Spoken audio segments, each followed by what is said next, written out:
विनी the पू को कौन नहीं जानता, सब जानते हैं कि वो बहुत ही प्यारा और मासूम भालू है जो बच्चों बड़ों सबके साथ खेलता है। खाने में उसे हनी यानी शहद बहुत ही पसंद है, लेकिन क्या हो अगर वो रॉन्ग टर्न ले ले यानी गलत रास्ते पर चढ़ पड़े, हनी के साथ खून भी खाए। तो कहानी की शुरुआत उसी अंदाज में होती है जिसे कार्टून शुरू होते हैं, जहाँ बताया जाता है कि एक बार एक बच्चा जिसका नाम क्रिस्टोफर रॉबिन था, जंगल में उसे बहुत सारे जानवर मिले थे। ऐसे जानवर जो खतरनाक नहीं थे, मतलब कि वो इंसानों के साथ घुल मिल सकते हैं, और उनकी दोस्ती क्रिस्टोफर से हो गई थी। अब उनके अंदर जो मेन था, जो सबसे मशहूर था, वो विनी द पू था, और क्रिस्टोफर के सबसे ज्यादा करीबी वही था। उसके साथ उसके बाकी के 4-5 दोस्त भी थे। वो यहाँ इस काफी बड़े जंगल में रहते थे जो तकरीबन 100 एकड़ होता है। क्रिस्टोफर भी अब उनके साथ यही पर ही रह रहा था। वो लोग हंसी खुशी अपनी जिंदगी गुजार रहे थे, लेकिन वक्त के साथ साथ जब क्रिस्टोफर बड़ा होता है तो उसे अपनी पढ़ाई पूरी करने के लिए और लोगों को छोड़कर दूर जाना पड़ता है, जिससे वो लोग बहुत दुखी हो जाते हैं। अब हालांकि क्रिस्टोफर ने उनसे वादा किया था कि मैं तुमसे मिलने आता रहूंगा, पर वो कभी भी नहीं आया, तो इसीलिए वो हमेशा उसे याद करती रहती थी। क्रिस्टोफर के साथ रहने से उनके अंदर इंसानियत और अच्छाई आ गई थी, लेकिन उसके जाने के बाद वो बिल्कुल अकेले पड़ गई, और तो सर्दियाँ भी आ गई, तो ठंड और भूख की वजह से उनकी मरने वाली हालत हो जाती है। अब उन्हें भूख से तो खुद को बचाना था, इसीलिए वो बहुत ही मुश्किल फैसला लेते हैं। वो अपने एक साथी को मारकर उसे ही खा जाते हैं। अब अपने साथी को पाने की वजह से वो बहुत ही दुखी थे, और उनकी जिंदगी का ये बहुत ही बुरा और बड़ा मोड़ था। और अब यहाँ आकर उनका इंसानियत पर से भरोसा उठ गया। इंसानों के लिए उनके दिलों में नफरत पैदा हो गई, खास तौर पर क्रिस्टोफर के लिए, क्योंकि अगर वो इन्हें छोड़कर ना जाता तो इनके ऊपर ऐसे हालात आते ही ना। और उसने अपना वादा भी पूरा नहीं किया, वो कभी भी इनसे मिलने नहीं आया। तो वो लोग यहाँ पर एक साथ बैठते हैं और कसम खाते हैं कि अब हम अपने अंदर से इंसानियत और अच्छाई को निकाल देंगे, साथ ये भी कि अब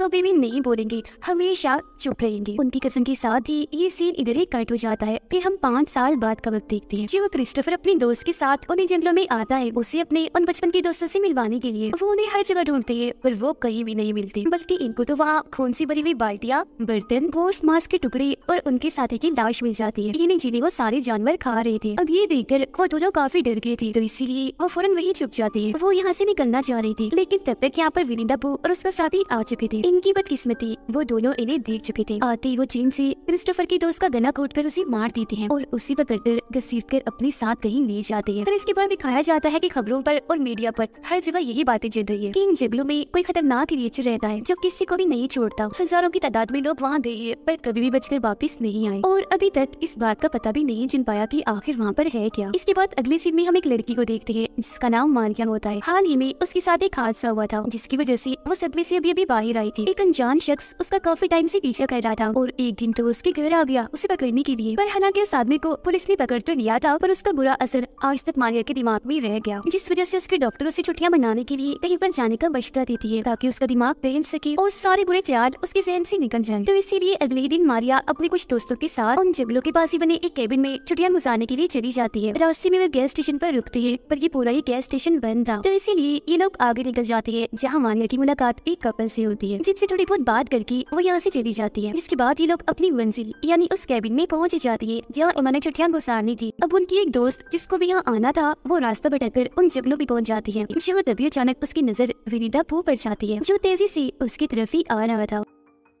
अब इंसान जितना बड़ा और इतना खतरनाक भालू देखकर वो डर जाती है और भागने लगती है, लेकिन विनी द पू उसे पकड़ लेता है और जान से मारकर उसका खून बाल्टी में भर लेता है, जिसके बाद उसकी लाश को ये सारे मिलकर खा जाते हैं। उधर मारिया अपने दोस्तों को उस हादसे के बारे में बताती है जो उसके साथ हुआ था, जो बताते हुए वो काफी दुखी और जज्बाती हो गई थी। तब वो सारे मिलकर उसे संभालती है, तसल्ली देती है। उधर विनी द पू जाता है क्रिस्टोफर के पास, जिसे उन्होंने बांध के रखा हुआ था, जिसे हर टाइम पू और उसका दोस्त काफी बेरहमी से उसे मारते रहते थे। अब हालांकि क्रिस्टोफर उनसे माफी मांगता भी है कि मुझे माफ कर दो, मैंने अपना वादा पूरा नहीं किया, और बार बार खुद को छोड़ने की भी उनसे मांगता है, लेकिन वो उसकी एक नहीं सुनता। उसे तो पुरानी बातें याद आ रही थी जो वो उन्हें छोड़कर चला गया। ये सारी बातें याद करके वो को बहुत गुस्सा आता है, तो वो अपने मरे हुए साथी की धूम से उसे बहुत मारने लगता है। फिर वो क्रिस्टोफर की दोस्त की लाश को उसके सामने रखता है और उसकी खून से क्रिस्टोफर को नहला देता है, सिर्फ उसे तड़पाने के लिए, उसका दिल जलाने के लिए, ताकि ऐसा होने से उसे अपनी गलती का एहसास हो जाए कि उसने कितनी बड़ी गलती की थी। कुछ देर के बाद क्रिस्टोफर की दोस्त की लाश को वो फेंकने के लिए जा रहा था, लेकिन तभी उसी रास्ते में म्यूजिक की आवाज आने लगती है जो केबिन से आ रही थी और लड़कियों ने लगाया हुआ था। तो अब वो उसी रास्ते पर जाने लगता है और केबिन के पास आ जाता है। मारिया की एक दोस्त यहाँ पूल में नहा रही थी और खूब मस्ती कर रही थी, जबकि वो वहाँ आकर चुपके से उसे देख रहा होता है। हालांकि मारिया की दोस्त ने भी उसे देख तो लिया था, पर उसे लग रहा था कि शायद मेरी दोस्ती मेरे साथ मजाक कर रही है, तो इसी को नजरअंदाज कर देती है। दोबारा से इंजॉय करने लगती है, लेकिन तभी यहाँ पर पू और उसका साथी आ जाते हैं। वो उसके मुंह पर कपड़ा रख के दम घुटने लगती है और पकड़कर उसे अपने साथ ले जाते हैं। वो लोग उसे बाहर सड़क पर उनकी गाड़ी के सामने ही ले आते हैं। पू का दोस्त दोस्त उसके हाथ पैर बांध कर गाड़ी के सामने ही लिटा देता है। उसके बाद वो गाड़ी में बैठकर धीरे धीरे गाड़ी चलाकर उसकी तरफ ही आने लगता है और टायर से उसका सर कुचलकर जिस्म से अलग कर देता है, जिससे बड़ी बेरहमी से उसकी मौत हो जाती है। और बस उसकी हम चीखें ही सुन पाते हैं। उसके चिल्लाने की आवाजें उसके दोस्तों ने भी सुन ली थी, तो वो सारी एक जगह इकट्ठा हो जाती है। वो काफी परेशान हो गई थी,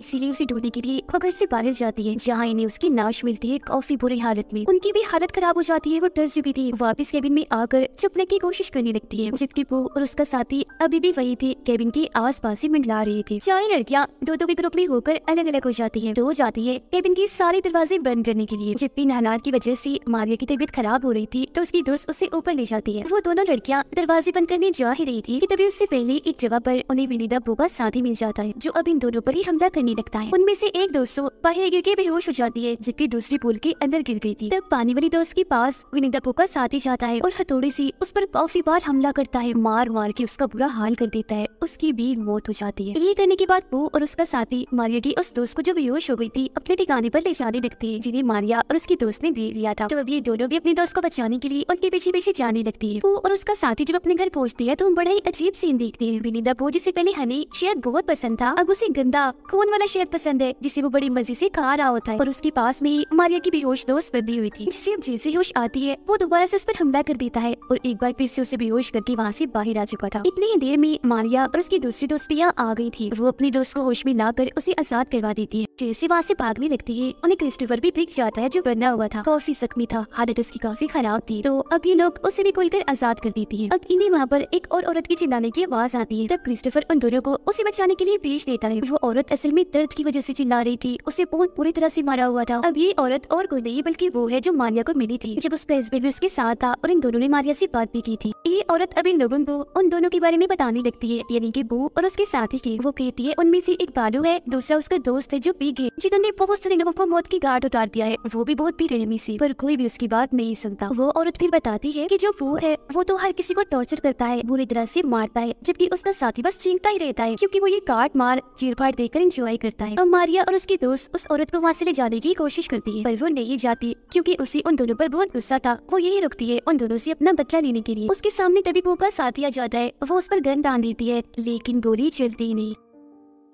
तभी पीछे से वो आकर उसी आग की भट्टी में धक्का देता है, जिससे बड़ी बेरहमी से जलते जलते उसकी मौत हो जाती है। और उसकी मौत को देखकर वो बहुत इंजॉय करती है। तीनों लड़कियों ने भी नजारा अपनी आंखों से देख लिया था। पूरी तरह वो डर गई थी, अपनी जान बचाने के लिए वहाँ से भागने लगती है। उनमें से एक लड़की पीछे ही रह जाती है, जिसके पास पू का साथी आता है, जबकि बाकी दोनों लड़कियां भाग जाती है, जिनके पीछे पू भागता है, जिसे चकमा देकर वो दोबारा से भागने लगती है। आग से डरा कर उसे दूर भगाने की कोशिश करती है। वो लड़की जिसके पीछे पू का साथी गया था, चालाकी से उसे उसकी चेन में बांध देती है और उसकी हथौड़े से उसे काफी पीटती है, बहुत मारती है, ताकि वो सारे लोगों और अपने दोस्तों की मौत का बदला ले सके। वो उसे लगातार मारती ही रहती है, जिससे वो मर तो जाता है, लेकिन तभी उसके पास वो आ गया था। अपने दोस्त को मरता हुआ देखकर उसे बहुत गुस्सा आता है, इसीलिए वो उसके मुंह में चाकू घुसा देता है, जिससे उसकी भी वही मौत हो जाती है। मारिया और उसकी दोस्त भागकर सड़क पर आ गई थी, जहाँ इनके सामने एक गाड़ी भी आ जाती है, जिसके अंदर 4 लोग बैठे हुए थे, और ये दोनों काफी घबराई हुई थी। उनसे मदद मांगती है, उन्हें समझाने की कोशिश करती है कि वहाँ जंगल में इंसान जैसा भालू है, बहुत ही खतरनाक है, जालिम में सबको मारता जा रहा है। लेकिन जाहिर सी बात है उनकी बातों पर यकीन उन्हें नहीं आता। लेकिन तभी वो लोग जब अपने सामने देखती हैं तो उनकी होश उड़ जाती है, क्योंकि विनी द पू खतरनाक बुरी तरह आकर उनके सामने खड़ा हो जाता है।